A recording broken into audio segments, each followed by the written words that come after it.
Welcome to you once again in the Department of English, RBNB College, Srirampur. And you are watching a video on allegorical references in Animal Farm, the novel which is prescribed for F.Y.B.A. Special Paper 3. In the last video, part 1, we have studied the boars, the pigs and the horses and their allegorical references in Russian Revelation. Now here, the other characters in the novel, they are the donkeys, goat, cat, cow, 9 dogs, the birds like raven, pigeons, hens, geese, ducklings, etc. As well as the places and occasions took place in the novel, we are going to know about the allegorical references of them. Now I come to the first character, that is the donkey. Here in Animal Farm, the donkey, his name is Benjamin, and he is the oldest animal in Animal Farm. He is a worst temper character. He is cynic and he seldom talks. And whenever he talks just like a philosopher.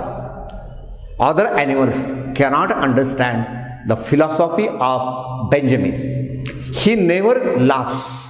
When somebody asks him, why don't you laugh? He says, there is nothing to laugh. And that is why I do not laugh. He usually spends his Sundays with a boxer in a small paddock which was behind the orchard of Animal Farm. And he is the animal which can read and write just like the human being. But though he is talented, though he is literate animal, he never, the society or the other animals never benefited of his learning and philosophy. So here, when we study the Russian Revelation or the world history, we find that this character, that is the character of Benjamin, which resembles to the passive people in the society. So, the allegorical reference of his character is the passive characters or passive peoples in our society. The next character is goat. His name is Muriel, and he is also white colored goat. He is also intelligent and one of the passive character in the novel, because though he is intelligent, his cleverness or we can say his knowledge never useful to the downtrodden or the suppressed characters in the novel, or we can say that he is not useful character to the other characters. The next character we find in the novel, that is the cat, which is a minor character. Only in the first chapter we have the reference of this cat, and later on only the reference is given by the novelist, that is George Orwell. This cat usually prefers warm places. Whenever the secret meeting was taken place in the barn, she also sits in between the two animals, because she always likes warm places, but she neglects the others, and she has no interest in the national issues. Here the national issues means when the secret meeting was taken place by old Major in the barn against John. Whenever she attends the meeting, she started to purr. That means she has no interest in the meeting or the welfare of the people. And when the it was the dispute on the issue where the rats are comrades or foes, and she usually in favor of against it, because she thinks that rats should not be our comrades, should not be our friends. So they should not be. And at the time of election, when the voting goes on, she votes on both the sides, that is for and against. So you are already familiar with such characters in the society. And the role of cat in animal farm, when we check the allegorical references, we find that this cat represents the industrialist of those times, because the industrialists had no interest in the national issues. Only they are selfish and they work for their own and not for the society. So cat represents them. Next characters that we have cows in this novel. These cows are very brave and they actively participate in the battle, because there are two battles in the animal farm. The first battle is known as cowshed battle, and the second one is known as windmill battle, or battle of windmill, or battle of cowshed. Okay, so the main focus is on cow, or the cow and the pigs like Snowball actively participate in this war. So we say that they fought bravely, even when there was a reign of pigs. They supply milk for the sake of the pigs, and these cows represent the working class in Russia or in the world, you can say. The next characters plays a very minor but very important role, and that are the 9 fearful dogs. Napoleon, when he comes on the power, he steals the 9 puppies and he gives them very delicious food, nutritious food, and they become strong. And later on, these dogs become the bodyguards of Napoleon. And which, when we check the allegorical references in the history, we find that these 9 dogs stands as the secret police of Stalin. Then we have the bird's character in the novel, who also plays minor but important role in the novel.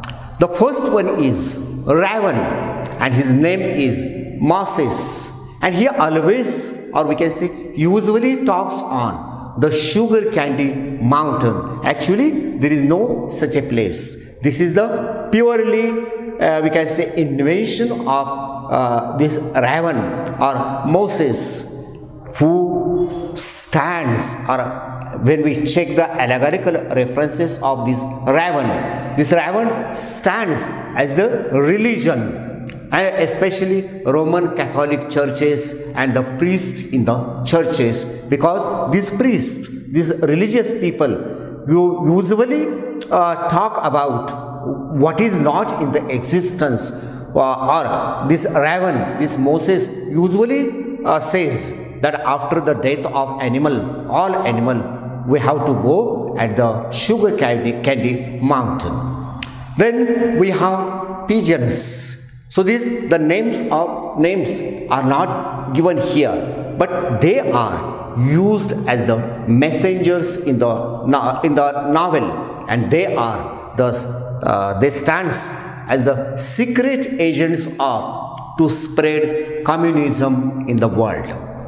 Next we have hens.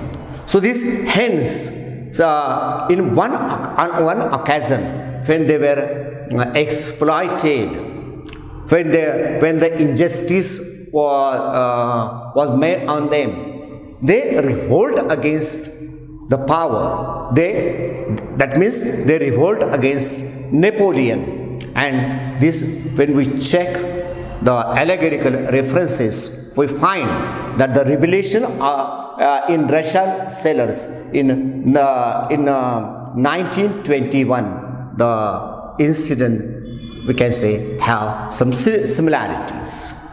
Then we have the geese and the ducklings. Ducklings is the small birds which plays very minor role, and ducks and ducklings, they stand as the average citizens, and these geese, they also play the roles in the battle, and they used their beak as the weapon, and one of the goose is killed in the trial scene, because the sacrifice of these birds is forgotten by the ruler, that is Napoleon forgets the sacrifice of these small birds, we say. Then next we have the human characters. So after describing the boar, the pigs, the horses, the cows, or the donkeys, the bitches, or the dogs, ducks and ducklings, I come to human characters. Again I say that the title of this novel is Animal Farm. So naturally human characters plays minor role, but which is very essential for the development of novel. So the first character is Mr. and Mrs. John, who are the owners of Manor Farm. Because when we start to read the novel, the farm is belong to Mr. and Mrs. John. Okay, later on the animal revolt against Mr. and Mrs. John, and they becomes the owner, so the title is changed, it becomes Animal Farm, and later on at the end of the novel, the animals behave just like the human being, again the name is changed and it becomes Manor Farm. So when we check the allegorical references in the characters of Mr. and Mrs. John, the behavior or the way to behave with the society or to his subject, it is very close to Nicodemus the Tsar, who is the supporters of the capitalist system. Then we have another character, that is Mr. Frederick. And who is Mr. Frederick? He is the owner of Pinchfield Farm, which is near to Animal Farm or Manor Farm. And he, that is Mr. Frederick, buys timber from Animal Farm and give them the fake currency. And he is friend of Napoleon, and later on he blows the windmill. When we check the allegorical references in the character of Mr. Frederick, he is very close to Adolf Hitler. Next human character is Mr. Pillington, who is the owner of Foxwood Farm, which is also adjoining farm of Animal Farm. And he is the rival of Mr. Frederick. And when we check the allegorical references of this character, he is very close or very near to Winston Churchill. Then we have the next character, and that is Mr. Whymper. And this Mr. Whymper, he plays the role of a solicitor. He is the mediator between the human being and the animals in the animal farm. So he stands as a group headed the Russian economy. So in this way, all of the characters, human characters, the birds, the animals, all they are resembled with some characters in the history of Russia. Now I come to the places, events and the concepts in Animal Farm and their allegorical references. First of all, I take the place that is the manor farm who owned by Mr. and Mrs. Jones. It is used for the agriculture purpose and the poultry farm, which resembles to Russia. So here animal farm means Russia. The second is animal farm, which is captured by animals from Mr. Jones, which have the allegorical references of Soviet Union. Next we have Foxwood Farm. It belongs to Mr. Pillington, and the allegorical reference of this farm is Britain or Great Britain. The Pinchfield Farm, which belongs to Mr. Frederick, which resembles to Germany. Then we have Willingdon, where animal farm or manor farm is located, and later on it is said that Boxer was sent there, and old measure is also known as Willingdon Beauty. So it is the name of place, we can say, which resembles to the capital of Russia. Then we have Sugar Candy Mountain. That is the place. Again, it is the purely invention of Moses the Raven, and which resembles to imaginary country in the world, because in those days the sailors and they are always have great interest to search or to invent new countries. Okay, then we have another word used in the novel, that is animalism, because when you read the novel again and again, the principles of animalism you will get on every page. So what is this animalism? Animalism is nothing else but the principles made by the animals, and which is very close to the communism. Now it is nothing else but whatever the way of behavior decided by the animals, or in short we can say it is the constitution of animal farm. And later on, when Napoleon comes on power, he changes this constitution or this animalism, and every word he changed, and which is completely opposite to the principles of animalism, which we are going to study in this novel. Then we have Battle of Cowsheds and Battle of Windmill. This Battle of Cowshed was fought between animals and Mr. Jones, and here this battle is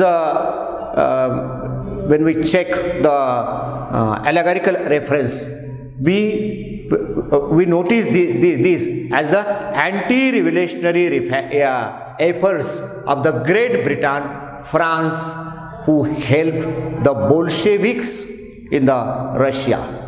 While the Battle of Windmill, which was fought between Mr. Frederick Jones, and they attacked animal farm, where Napoleon is the ruler or owner of animal farm, which resembles in history as the Hitler's attack on Russia in 1941.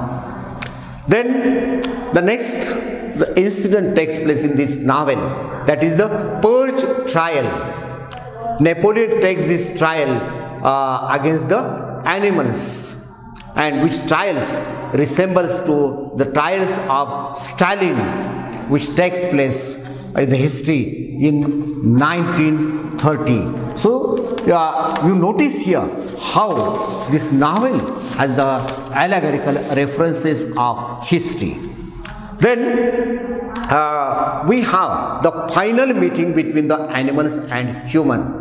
At the 9th chapter, at the end of 9th chapter and beginning of the 10th chapter, we have the final meeting between the animals. Animals means here only the pigs. Napoleon, Schiller, like this, which resembles in history the Tehran Conference of 1943. Then we have windmill episode in the novel, which has a reference or allegorical reference of the Stalin's programs of industrialization. We have revelation of hens in this novel, which is very close to the revelation of Russian sailors against the power in 1921. And old Major's speech, here it is the thought of the great thinkers Karl Marx, Engels and Lenin. And here Snowball's army is compared, we can compare them with the Red Army of Trotsky. The sale of timber to Frederick, which resembles to Nazi-Soviet Pact of 1939. And visit of Pillington to Animal Farm, it resembles to the mutual agreement between Stalin and Winston Churchill in 1941, and this is the period of Second World War. So such are we can say the allegorical references in this novel. So I hope when you study the novel, you have to remember all of these allegorical references. From next video, we are going to study the novel in detail. So thank you to spare time with me. Thanks once again.